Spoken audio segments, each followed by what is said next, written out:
गजर बघा फक्त लोकनजर न्यूज। अकोल्यात प्रकल्पग्रस्तांच्या विविध मागण्यांसाठी आज जिल्हाधिकारी कार्यालयावर आंदोलन करण्यात आलं। प्रकल्पग्रस्तांना मूलभूत सुविधांपासून वंचित ठेवल्याचा आरोप यावेळी करण्यात आला। जिगाव प्रकल्पग्रस्त विनोद पवार यांनी जलसमाधी घेऊन आपला जीव गमावला। प्रकल्पग्रस्तांना न्याय मिळावा यासाठी त्यांना प्राणांची आहुती द्यावी लागली असल्याचा आरोप आंदोलकांनी केला।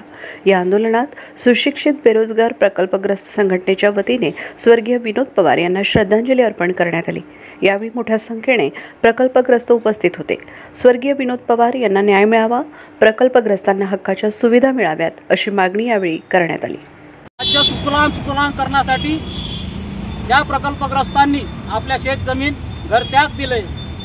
अशा प्रकल्पग्रस्तांच्या वतीने आज काल परवा झालेल्या विनोद पवार यांच्या जलसमाधी निमित्त आज जिल्हाधिकारी अकोला कार्यालयासमोर आम्ही त्यांना श्रद्धांजली वाहत आहे आणि या प्रसंगी आम्ही शासनाकडे मागणी करत आहे की मोर्शीतील दहिवळे आणि जिगाव प्रकल्पातील विनोद पवार यांच्या कुटुंबांना आर्थिक मदत आणि त्यांच्या कुटुंबातील प्रत्येक एकाच नोकरीत सामावून घेण्यात यावी। यासाठी आज आम्ही विनोद पवार यांच्या श्रद्धांजलीपर कार्यक्रमाचं आयोजन सुशिक्षित बेरोजगार प्रकल्पग्रस्त संघटनेच्या वतीने जिल्हाधिकारी कार्यालयासमोर आयोजित केलेलं आहे।